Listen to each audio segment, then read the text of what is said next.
మహోన్నతమైన మా తండ్రి, పరిశుద్ధాత్మ దేవుడా, నీ పరిశుద్ధ నామం కొరకని స్తోత్రం.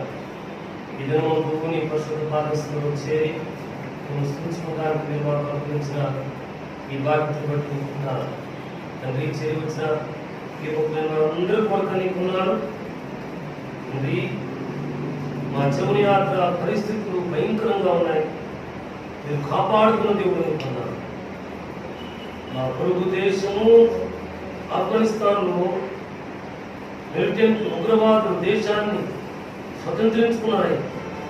భయంకరమైన పరిస్థితిలో ఉంది ఆ దేశం. క్రైస్తవులు సాగు కలబడే వారిని భయంకరంగా హింసించి చంపేస్తున్నారు స్వామి. ఒక ముస్లిం సోదరులైనా తల్లులైనా ఆ గుర్ఖాలు కొంచెం తొలగిపోతే బహిరంగానికి కాల్చి చంపేస్తున్నారయ్యా. ఈ పరిస్థితుల్లో ఉన్నటువంటి దేశాన్ని యవన కుమార్తెలను తల్లులు మీరు కాపాడినయ్యా. యవన కుమార్తెలు అయితే వారి యొక్క ఉగ్రవాదులను పైలవాళ్ళను బలవంతంగా పెళ్లి చేసుకోవాలని హింసిస్తున్నారు. ఉగ్రవాదుల నుండి ఆ దేశాన్ని మా దేశాన్ని కూడా మీరు కాపాడండి, సహాయం చేయండి. దేవుని నుంచి మీ హస్తాలకు వచ్చింది. మీకు ఆరాధన భాగం అంతటూ కూడా మీ దైవ అర్పించింది. మీ సన్నిధి మాత్రం యేసునామములో ప్రార్థిస్తున్నాను. ఆమేన్. దేవుని స్తోత్రం. ఇద్దరు ఆరాధన పూర్తి చేసిన ప్రభుత్వ మీ అందరికీ కూడా యేసునామములో వందనాలను తెలియజేస్తున్నాను. దేవుడు ఆశ్చర్యకరుడు, మనం క్షేమంగా కాపాడుతున్నారు. అందుకు మన దేవునికి స్తోత్రాలు చెల్లించవలసిన వారుగా ఉంటున్నాం. ప్రభువులారా, ప్రపంచాన్ని కరోనా వ్యాధి బట్టి పీడిస్తుంటే ఎవరెవరో ఎక్కడ వాళ్ళు తెలియకుండా తమ జీవనయాత్రను కాపాడుకుంటుంటే రేపు ప్రక్క ఉగ్రవాదులు ఆఫ్ఘనిస్తాన్ దేశాన్ని ఆక్రమించి భయంకరమైన పరిస్థితులను చూపిస్తా ఉన్నారు. ప్రభువులారా, గుమ్మగుమ్మ ఇల్లు తిరిగి క్రైస్తవ మిషనరీల్ని, క్రైస్తవులు అనబడేటువంటి వారిని చంపేస్తున్నారు. అంత మాత్రమే కాదు, యవన కుమార్తెలు లేకుంటే వీళ్ళని వారిని బలవంతంగా చెరపట్టి వారి ఉగ్రవాదులు లేకుంటే వారి పహిల్వాన్స్ని వివాహం చేసుకోవాల్సిందిగా బలవంతం చేస్తా ఉన్నారు. కాబట్టి ఇటువంటి పరిస్థితుల్లో ఆ దేశ రక్షణ కొరకు మనం ప్రార్థించవలసిన అవసరం ఎంతైనా ఉంది. దేవుని స్తోత్రాలు. అంత మాత్రమే కాదు, చదువుకునే బిడ్డలకు చాలా తెలిసి ఉంటుంది. మన దేశం తలగా ఉంటే జమ్మూ కాశ్మీర్ పాకిస్తాన్ వచ్చినటువంటి ఉగ్రవాదులు అది అక్కడే ఉండి ఉగ్రవాదులుగా తయారైన వారు ప్రభువులారా, ఇటువంటి తమను వివాహం చేసుకోవాల్సిందిగా కాశ్మీరీ యువతులను, యవన కుమార్తెలను బలవంతం చేసే సందర్భాలు చాలా ఉండిపోయాయి, చాలా ఉన్నాయి. అందుకని అక్కడ ఒక సర్వే సంస్థ, వార్తా సంస్థ చెప్పింది ఏమంటే, యవన కుమార్తెలకు తగినటువంటి యవనులు కాశ్మీర్లో లేరు అని ఒక మాట. ఇప్పుడు చాలా కాలమైంది ఆ వార్త నేను చదివి. ప్రభువులారా, భయంకరంగా ఉంది పరిస్థితి ప్రభువులారా. కాబట్టి మనం ఇప్పటికైతే క్షమం కలిగి జీవిస్తున్నాం, జీవనయాత్ర కొనసాగుతుంది. అయితే నాకు తెలిసి కరోనాను బట్టి ప్రభువులారా జీవనయాత్ర కష్టమైపోయింది. మన కుటుంబీకులు చాలామంది, 199 మంది నిత్యము కష్టించి పనిచేసుకునే ప్రియులేరు, అయితే పరిపాటు లేక ఇంకెందుకు కట్టుకోలేని వారు ప్రభువులారా, జీవనయాత్రకు సరిగా లేనిటువంటి వారు చాలామంది ఉన్నారు. అయితే కొన్ని పరిస్థితులను దేవుడు చక్కపరచాలని మనం అడుగుతాం. ఈ పరిస్థితుల నుండి దేవుడు విడుదలిపాలని మనం దేవుని అడుగుతాం. ప్రభు మన ప్రార్థనను అంగీకరిస్తారు కదా. దేవుని స్తోత్రం. ప్రభువులారా, గడిచిన ఆదివారం నాడు దేవుని దాసుల ద్వారా కొన్ని శ్రేష్టమైనటువంటి వాక్యాలను మనము వినడానికి దేవుడు దయ చూపించాడు. ఆయన నా తలంపులు మీ తలంపులు వంటివి కాదు, లేకపోతే నా తండ్రి నా తలంపులన్నీ కూడా ఈ లోక సంబంధమైనవే అని చెప్పి కొన్ని శ్రేష్టమైనటువంటి వాక్యాలను మనం చదువుకుంటానికి దేవుడు సహాయం చేశారు. ఇది మధ్య ప్రకటన గ్రంథాన్ని నేను చదువుకుంటున్నాను. ప్రభువులారా, నేను ప్రకటన గ్రంథము 3వ అధ్యాయంలో గడిచిన దినమంటూ ఇదిగోండి 3వ అధ్యాయంలో నుండి కొన్ని సంఘాలకు ఆత్మాసుదేవాసండి యోహాను భక్తుడు రాసిన ఉత్తరాలను ప్రత్యక్షతను చదువుతూ ఇదిగోండి 14వ వచనం నుండి ఆఖరి వచనం వరకు 4వ అధ్యాయంలో ఒక సంఘములో దేవుని దూతకు ఈ యొక్క భక్తుడు రాసినటువంటి హెచ్చరికలను సూచనలను నేను చదువుకోవడానికి దేవుడు నేర్పించాలి. ఇదిగోండి, ఈ సంఘము చాలా గొప్ప సంఘమై ఉంటుంది, లేకుంటే దేవునితో ఉన్నటువంటి సంఘమై ఉంటుంది. అందుకే దేవుని దూత ఆ సంఘంలో ఉన్నట్లుగా ఇక్కడ అర్థమవుతా ఉంది. అయితే ప్రభునందుకులారా, ఈ సంఘపు దూతతో ఈ జ్ఞాని అనేటువంటి దేవుని దాసుడు సెలవిచ్చిన మాట ఏమంటే, ఇదిగో నాతో పాటు ప్రకటన గ్రంథము 3వ అధ్యాయము 14వ వచనం చూసినట్లయితే, ఇదిగోండి లౌదోకియా సంఘపు దూతకు ఇలాగూ రాయమని పరిశుద్ధాత్మ దేవుడు సెలవిస్తుంటే రాసినట్టుగా మనకు అర్థమవుతోంది. ప్రభునందుకులారా, అయితే ఈ వాక్యంలో ఏముందంటే 14వ వచనం, ఆమె నమ్మవాడును నమ్మకమైన సత్యసాక్షి దేవుని సృష్టికి ఆదియులైన వాడు చెప్పు సంగతులు ఏమనగా, నీ క్రియలను నేను ఎరుగుదును, నీవు చల్లగానేనూ వెచ్చగానేనూ లేవు. నీవు చల్లగానేనూ వెచ్చగానేనూ ఉండిన మేలు, నీవు వెచ్చగానేనూ చల్లగానేనూ ఉండక నిలువెచ్చగా ఉన్నావు కనుక నేను నిన్ను నా నోట నుండి ఉమ్మివేయ ఉద్దేశిస్తున్నాను. ప్రభునందుకులారా, దేవుని యొక్క సన్నిధికి వచ్చేటువంటి వారము మన తలుపు మంచిగా ఉంటే మన చూపు బాగుంటుందట, మన మాట బాగుంటుందట, మన అడుగు బాగుంటుందట. ఓ ప్రభునందుకులారా, మన యాత్ర బాగుంటుందట, మన యాత్ర బాగుంటూ ఉంటుందట. ఓ ప్రభునందుకులారా, తదనంతరము మన కుటుంబం అంతా కూడా బాగుంటుందట ప్రభునందుకులారా. అందుకే మన తలుపు బాగుండాలి. తలుపు బాగలేని స్థితిని బట్టి ప్రభునందుకులారా అటు ఇటుగా ఉంటున్నాం.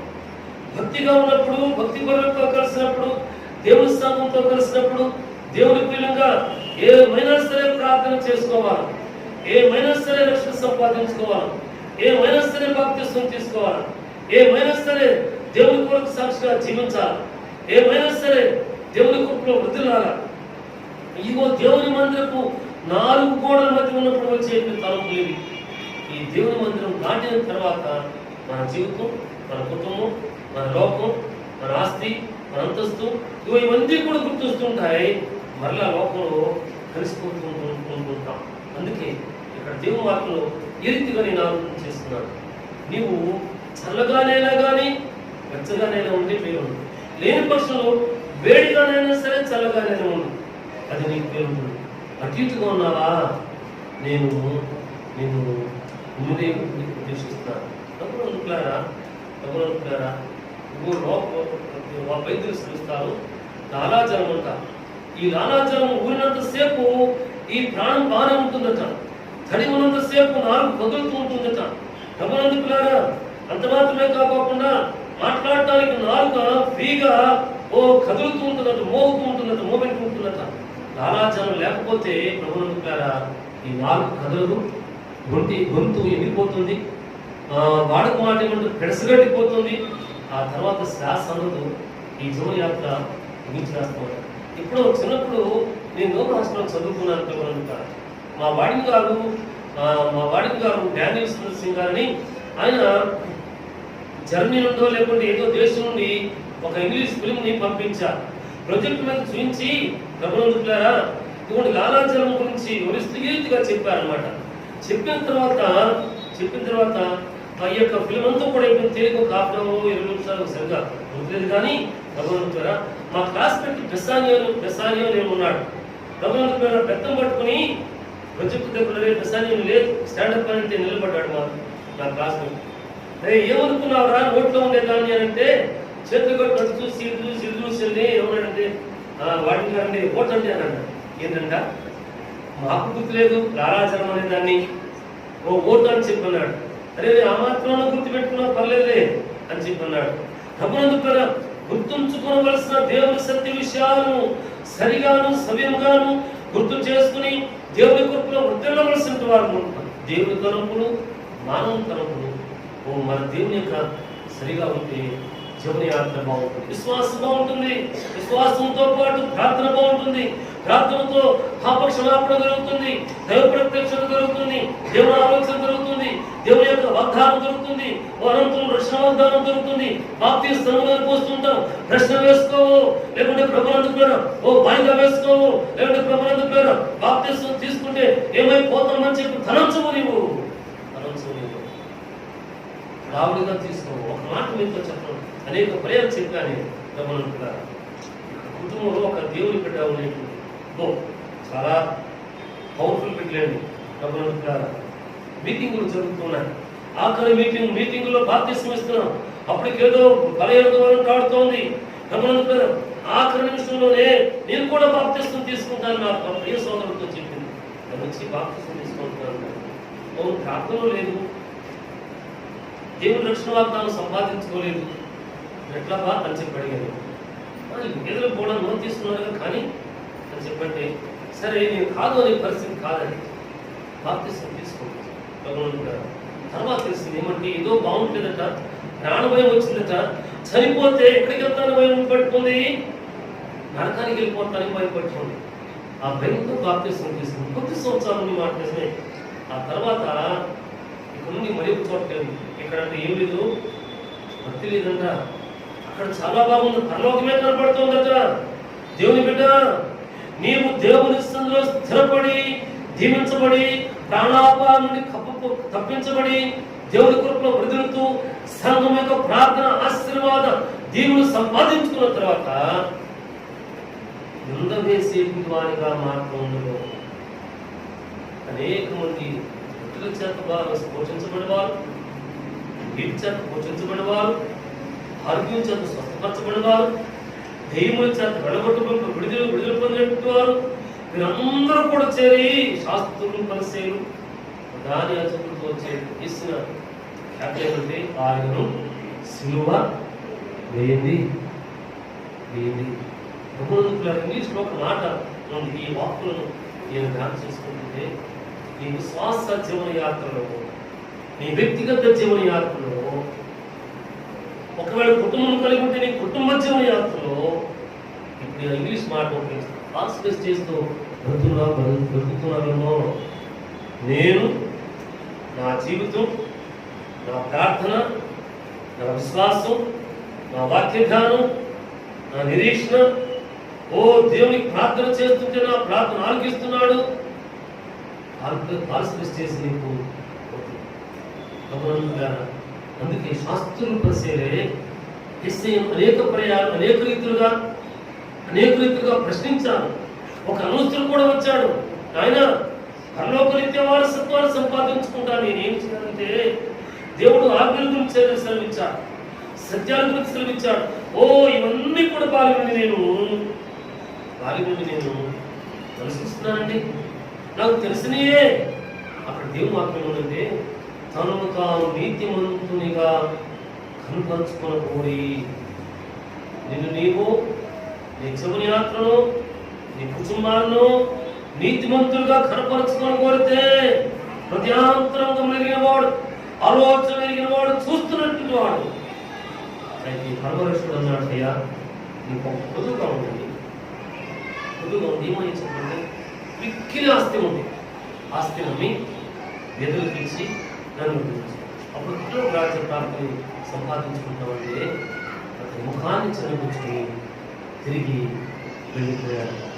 దేవుని సంతానమా, దేవుని ప్రియులారా, క్రైస్తవ విశ్వాస జీవితంలో, సంఘ నిరీక్షణ జీవన యాత్రలో వెచ్చగా ఉందాం, లేకపోతే నిలువెచ్చగా ఉందాం, అటు ఇటుగా ఉండవద్దు. రెండు పడవల మీద కాలు వేసే పరిస్థితి ఉంది. అయితే లోకంలో దేవుని స్థితిలో కనబడుతున్న దేవునితో పరిస్థితి వద్దు. దేవునితో మాత్రమే గడిపేటువంటి జీవన యాత్రను మనం కలిగి జీవించే ద్వారంగా మనం తెలుసుకుంటాం. ద్వారా అయితే తెలుసుకుంటారు.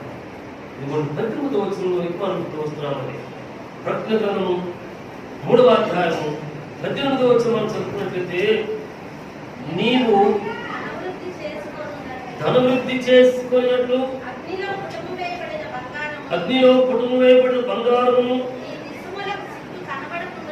కనబడుకున్నట్లు ధరించుకుంటును, తెల్లని వస్త్రములను నీకు దృష్టి కలిగినట్లు నీ కన్నులకు కాటుకును నా యొద్ద కొనుమని నీకు బుద్ధి చెప్పుచున్నాను. ఓ జ్ఞానోపదేశములు చేస్తున్నాడు ఈ పద్మాసు దీపవాసుని యోహాను భక్తుల ద్వారా. ఇదిగోండి లవదోక్య సంఘపు దూతకు జ్ఞానోపదేశం చేస్తున్నాడు. దేవుని భక్తులారా, ఈ సంఘం గురించి మీరు వెళ్ళిన సభలోనూ లేకపోతే ఎక్కడైనా మరొక రీతిగా భక్తులు ఇంకా శ్రేష్టంగా దేవుని వాక్యాలు బోధించి ఉండవచ్చు, నేర్చుకుని ఉండవచ్చు. దేవుని స్తోత్రం. మంచి నేను గడిచిన దేవుడు నా ప్రార్థనా సమయంలో చదువుకున్నటువంటి ఈ దేవుని వాక్యాలు బంధువులారా, ఈ దూతకు ఏమి సెలవుతుంటే దేవుని దూతకు బంగారం కొదువా, వెండి కొదువా, ఆశీర్వాదం కొదువా, మహిమ కొదువా, దేవుని యొక్క జోకులు కొదువా, ఏమీ కూడా కొదువు కాదు, అయినా కూడా కొదువు కనబడుతోంది అంటున్నాడు కదా. నువ్వు ధనవృద్ధి చేసుకున్నప్పుడు అగ్నిలో పొట్టును వేయబడిన బంగారము నీ దిశములకు సిగ్గు కనపడుతున్నట్టు ధరించుకుంటానికి ఏ వస్త్రం కావాలట? చల్లని వస్త్రం, మహిమా వస్త్రం ధరించినటువంటి వీరు ఎవరు అని అడుగుతుంది. నాయన మీకే తెలుసు, మీకే తెలుసు అని సెలవిస్తే భూలోకంలో మహాశ్రమలను అనుభవించి ఓ గొర్రెపిల్ల రక్తంలో తమ వస్త్రములను ముదుపుకొనిన పరిశుద్ధులు మీరు శ్రమను ఎదుర్కొంటున్నావు కదూ, వ్యాధులు ఎదుర్కొంటున్నావు కదూ, ప్రశ్నించబడుతున్నావు కదూ, ఎగతాళి చేయబడుతున్నావు కదూ, పేరు పెట్టి చూయించి ఎగతాళి చేయబడుతున్నావు కదూ. అయితే దేవుడు శ్రమిస్తున్నాడు కదా, దేవుడు ప్రధానభూతం శ్రమిస్తున్నారు. భూలోకంలోనే మహాశ్రమను అనుభవించి గొర్రెపిల్ల రక్తంలో తమ వస్త్రములను వదుకుని శుద్ధి చేసుకునేది పరిశుద్ధులు. ఏ గుంపులో ఉంటున్నావా? పరిశుద్ధుల గుంపులో ఉంటున్నావా? ప్రార్థనాపరుల గుంపులో ఉంటున్నావా? దేవుని కనపరిచేటువంటి దేవుని దాసుల గుంపులో ఉంటున్నావా? దేవుని మోసుకుని వెళ్ళి దేవుని కొరకు సాక్షిగా జీవించేటువంటి సాక్షుల గుంపులో ఉంటున్నావా? ఏ గుంపులో ఉంటున్నావా? ఎక్కడ ఉంటున్నావు నీకు? అభివృద్ధి చేసుకున్నట్టు అన్నిలో బంగారం కూడా కావాల్సిందేట. ఈ బంగారము రాజరికానికి గుర్తుగా ఉందని దైవభక్తులు శ్రమిస్తుంటారు. జ్ఞానులు వెళ్ళి బంగారము సాంబ్రాణి గౌరవం అనిపించాలని దేవుని వాక్యం మనం చదువుకుంటాం. చరిత్రకారులు దైవభక్తులు శ్రమిస్తారు కదా, ఈ బంగారము రాజరికానికి గుర్తుగా ఉందట. నువ్వు బంగారం సంపాదించుకుంటా ఉంటే రాజుల గుంపులో చేరుతున్నాం అనమాట. అనంతరము నువ్వు ధరించుకున్నకు తెల్లని వస్త్రం కావాలి, మహిమా వస్త్రం మాత్రమే, చల్లని వస్త్రం మాత్రమే నువ్వు ధరించేదిగా ఉండవలసిన అవసరం. అనంతరం నీ దృష్టి కను, నీ కనులకు ఆడుకను నా ఎదురు చూపునిచ్చేది. నేను అనుకున్నాను కదా, ఈ వాక్యం చదువుకుని నా కను దృష్టి కావాలి అంటే దేవుని వాక్యమే. నీ వాక్యం నా పాదములకు దీపము, నా త్రోవకు వెలుగునైందని వాక్యం సెలవించింది కదా. కాబట్టి కాదు కంటే దేవుని వాక్యాన్ని మాత్రమే దేవుని స్థలంలో కొనుక్కోవాలా. ఈ కాటు కొనుక్కుంటే మన జీవన యాత్రను చూపిస్తుంది. కీర్తిశేషు ప్రజలు ఆరాధ్యమూర్తి వారు బ్రాహ్మణ కుటుంబం నుండి రోహితుల కుటుంబం నుండి నేర్చుకుంటారు. ఆయన ప్రభుత్వ ఉద్యోగం ఉండినప్పుడు ప్రభుత్వారా హెన్రీ పెక్కర్ అనేటువంటి ఓ జెండాన్ని వచ్చి దేవుని స్వార్థ సేవ చేస్తున్నటువంటి ఆయన ప్రభుత్వారా యోహాను సువార్త చిన్ని పుస్తకాలప్పుడు ఇప్పుడు అందిస్తున్నా లేదు, కానీ సువార్తలు చిన్న చిన్న పుస్తకాలుగా కరపత్రాలుగా అందిస్తూ పంచిపెడుతుండే వారు. యోహాను సువార్త తన చేతిలోకి వచ్చిందట. వస్తే ఈ బ్రాహ్మణుడు కదా, వారి తల్లిగారు 360 రోజులైతే 366 రోజులైతే 370 రోజులైతే ఇన్ని రోజులు వ్రతాలతోనే నోములతోనే మడులతోనే ఉండేదట. మడులతోనే ఉండేదట. చాలా నిష్టంగా ఉండేదట. చాలా నిష్టంగా బ్రాహ్మణ కుటుంబంలో వచ్చారు. ఈ యోహాను సువార్తను బట్టి తీసుకునే ఆయన పెన్సిల్ తీసుకుని ఈ సువార్తలో ఈ జీవకంలో తప్పులు మెదగటానికి పెన్సిల్ తీసుకుని మళ్ళీ చేస్తూ చదువుకుంటూ వెళ్ళాడట. తప్పులు వెతుకుతానికి కొంచెం వెళ్ళాడట, కానీ తప్పులు కనపడలా. ఆ తప్పులు చెప్పాడు కదా, నేను యోహాను సువార్త ముగించే సమయానికి నా తప్పులు, నా జీవితం, నా బ్రతుకు చూపించింది యేసుక్రీస్తు. నాకు ప్రభువుని తెలుసుకున్నాను, రక్షణ సంపాదించుకున్నాను అని చెప్పి సాక్షాత్ చెప్పాలి. నేను హల్లెలూయా. మంచిది. శనివారం పరంపర గురించి దేవుని రాష్ట్రం సెలవు. అయితే ఈరోజు మనం వేడిగా ఉంటాం, చల్లగా ఉంటాం, లేకుంటే ప్రభుత్వం చల్లగానే ఉంటాం, వేడిగానే ఉంటాం. లోకంలోకి వెళ్తున్నప్పుడు లోకంలోనూ దేవుని దగ్గరకు వస్తున్నప్పుడు దేవుని పిల్లగా కనపడితే దేవుడు నువ్వే గుర్తిస్తున్నాడు. భూమి లారాచరము నోట్లో ఉన్నంతసేపు అది జీవం కలిగిందే, బయటకు వెళ్ళిపోతే జీవం దానికి లేనే లేదు. అది ఎండ పెరుగుతుంది, భూమిలో కలిసిపోతుంది, నిష్ప్రయోజనం అయిపోతుంది. ప్రభువు ఈ జీవితం మనము అరితిగా అప్పగించుకోకుండా, ఈ విశ్వాసం అరితిగా చేసుకోకుండా, ఈ యాత్ర అరితిగా చేసుకోకుండా, ఈ దినవృత్త గ్రంథం అనే జీవగ్రంథాన్ని మోస్తున్నట్టు మనం అరితిగా జీవించుకోకుండా దేవుడితో కలిసి జీవించేవారు.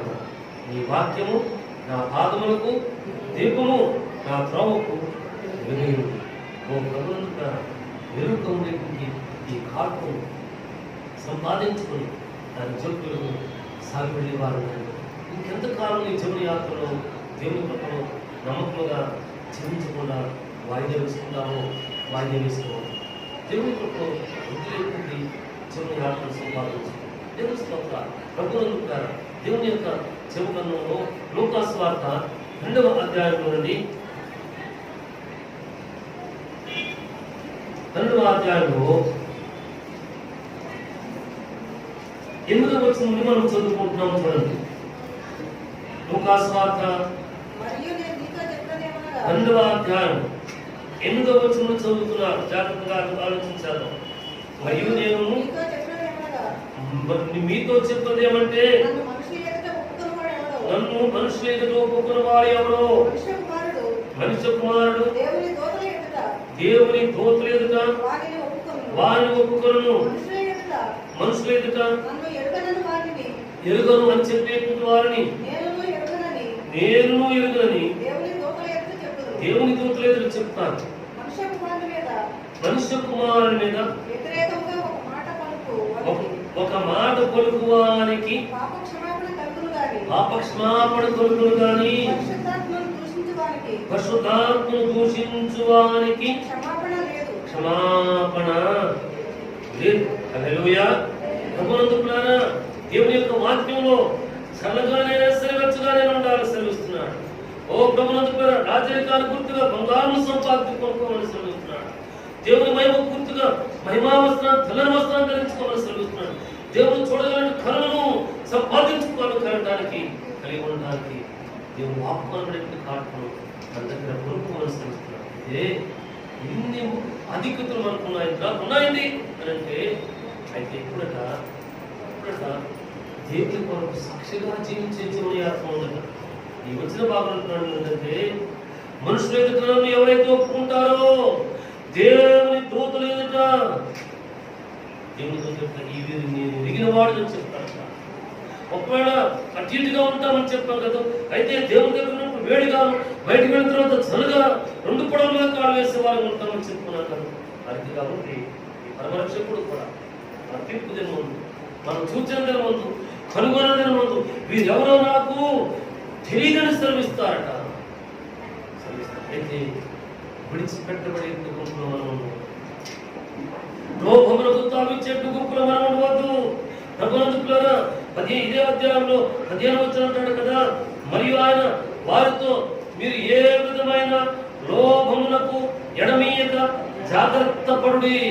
లోభములకు అటు ఇటు జీవితానికి చావు లేకుండా జాగ్రత్తగా జీవించాలట, పరిశుద్ధతగా జీవించాలట. దేవుని వాక్యం తెలియజేస్తుంది.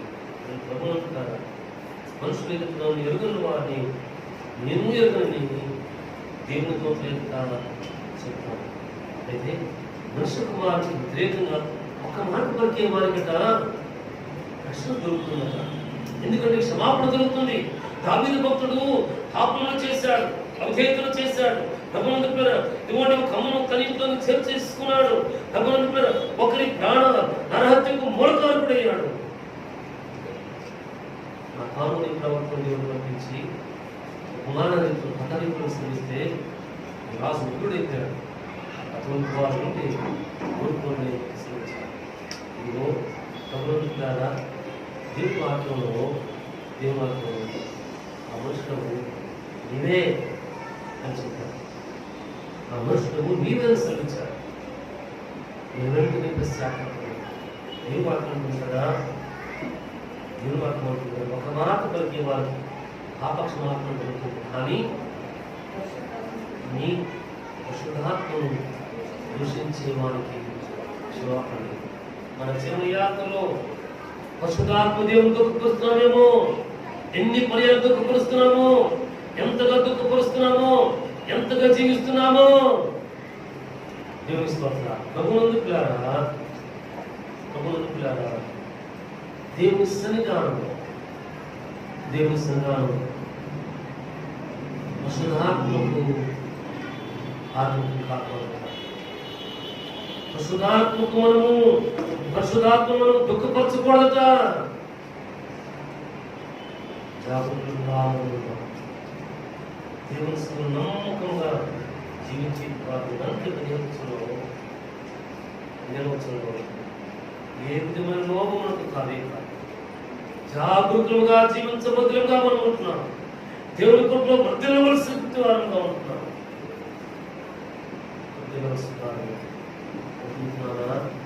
ఆశీర్వాదం, దీవెన ఉంది, రక్షణ ఉంది, మేలు ఉంది. దేవుని స్తోత్రం. నాతో పాటు గమనించారు. యోహాను సువార్త మొదటి రాసిన గ్రంథము 15వ అధ్యాయము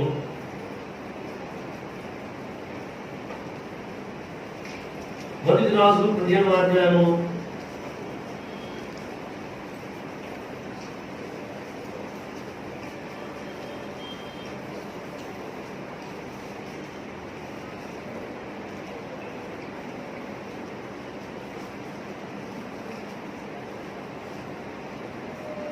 4-5 వచనాలు మనం చదువుతున్నాం చూడండి. మొదటి రాజులు 15వ అధ్యాయము 4-5 వచనాలు. దావీదు హిత్తీయుడైన ఉరియా సంగతి యందు తప్ప తన జీవిత దినములన్నీ యెహోవా దృష్టికి యథార్థముగా నడుచుకొనుచు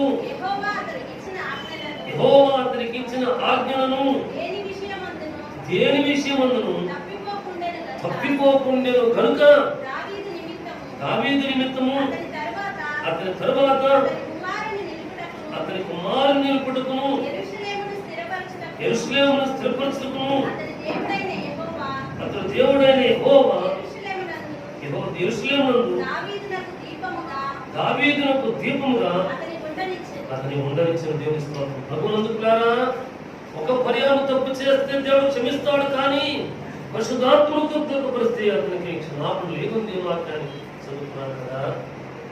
ఇక దావీదు విషయంలో గొప్పగాడు. ఒక్క పర్యాయం తప్పు చేశాడు కాదు, దేవుడు పశ్చాత్తాపడ్డాడు కాదు, క్షమాపణ ప్రసాదించాడు. అయితే తప్పిపోలేదు, క్షమాపణ సంపాదించుకున్నాడు. అందుకే దేవుడు అంటాడు, దావీదు నిమిత్తం అతను తర్వాత అతను కుమారుని నిలుపడానికి నిర్ణయం చేసుకున్నాడు. నిర్ణయం చేశాడు. ఆ నిర్ణయం తప్పిపోలేదు. దావీదు కుమారుడా, నిన్ను బట్టి నీ సంతానం ఒకరిని నేను రాజుగా చేయకుండా ఉంటాను, చేస్తాను, తప్పుకున్నాను. అయితే ఈ 5వ వచనం ముగింపులకు వచ్చేసరికి అతని దేవుడిని యెహోవా యెరూషలేమునందు దావీదునకు దీపముగా అతను ఉండనిచ్చాను.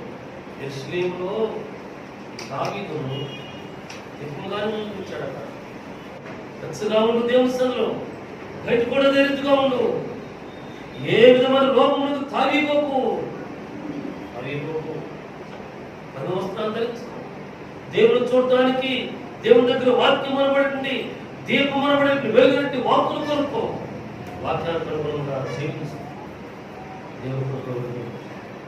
దేవుడు తన సన్నిధిలో నిన్ను నీ జీవనయాత్ర కుటుంబాన్ని దీవించేవాడుగా ఉంటాడు, కృప చూపించేవాడుగా ఉంటాడు, కనికరించేవాడుగా ఉంటాడు అంటున్నాడు కదా. దావీదును దీపముగా ఉంచాడు.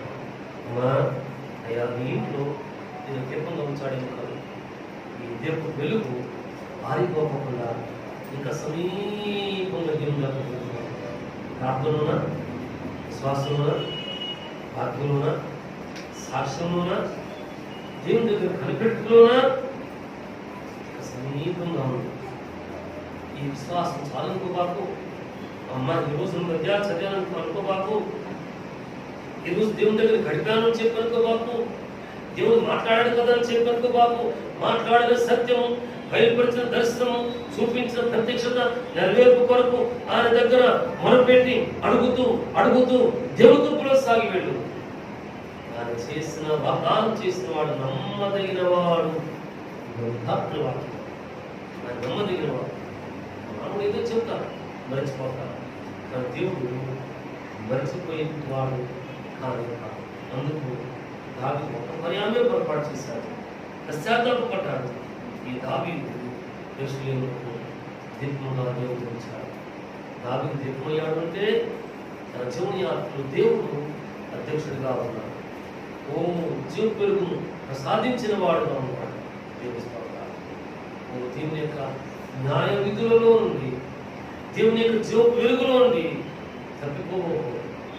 దేవుని జీవించే వారగా దేవుడిని దీవించి ఆశ్రయించి అనేకులకు దీపముగా, సూచనగా, సాక్షిగా జీవం చేసేవాడు. దయచేసి నాతో పాటు దావీదు కీర్తన 119వ దావీదు కీర్తనలో 102వ వచనం మనం చదువుకుంటున్నాం. 102వ వచనం మనం చదువుకుంటున్నాం. చూడండి. నీవు నాకు బోధించితివి కనుక నీ న్యాయ విధుల నుండి నేను తొలగకై ఉన్నాను. దేవుడు జీవాధిపతి తన జీవ సత్యముల నుండి బోధించాడట. కాబట్టి తన న్యాయ విధులలో నుండి తొలగిపోయిన వాడు కానే కాడు. దేవుని సంతానమా, దేవుని సంతానమా, దేవుని వింటున్న వాక్కుల నుండి తొలగిపోకుండా జాగ్రత్తగా దేవుని సందులో స్థిరముగా జీవించేవారు. తన జీవన యాత్రలను తొలగించుకోవాల్సిన దాన్ని కూడా తొలగించుకుని దేవుని అవసరాన్ని రాజరికాన్ని గుర్తుకొని వెండి బంగారును వెలుగుని దినదినము మనం సంపాదించుకోవాలి. లోకస్వార్తను మనం చదువుకున్నట్లయితే లోకస్వార్త మనం చదువుకున్నట్లయితే దయచేసి నాతో పాటు 19వ అధ్యాయం 8-9 వచనాలు మనం చదువుకున్నట్లయితే అక్కడ చక్కీ కనపడతాడు. సుంకపు గుర్తుదారుడు, ట్యాక్స్ కలెక్టర్ పన్నులు వసూలు చేసే ఆయన అంతకుముందు ఏవో ఏవో ఏవో పనులు సంపాదించేసుకున్నాడు. కానీ ఈయనకు ఒక ఆశ పుట్టింది. విశ్వాల గురించి విన్నాడు. ఈయన ఎవరో అని చూడబోయాడట. అయితే ఆ మార్గం ఇరుకో మార్గం, వారు పట్టణ మార్గంలో వెళ్తున్నాడు. ఈయన పొట్టివాడు, వయసు ఎందుకు పొట్టివాడు. అయితే త్వరగా పరిగెత్తుకుని వెళ్ళి చెట్టు దిగి కూర్చున్నాడు. ఎరిగిన దేవుడు ఆ చెట్టు వచ్చి కూర్చుని నిలబడి చక్కగా త్వరగా దిగిరా, నేడు నేను నేను ఉండవలసి ఉంది నిశ్చయిస్తే దిగాడు.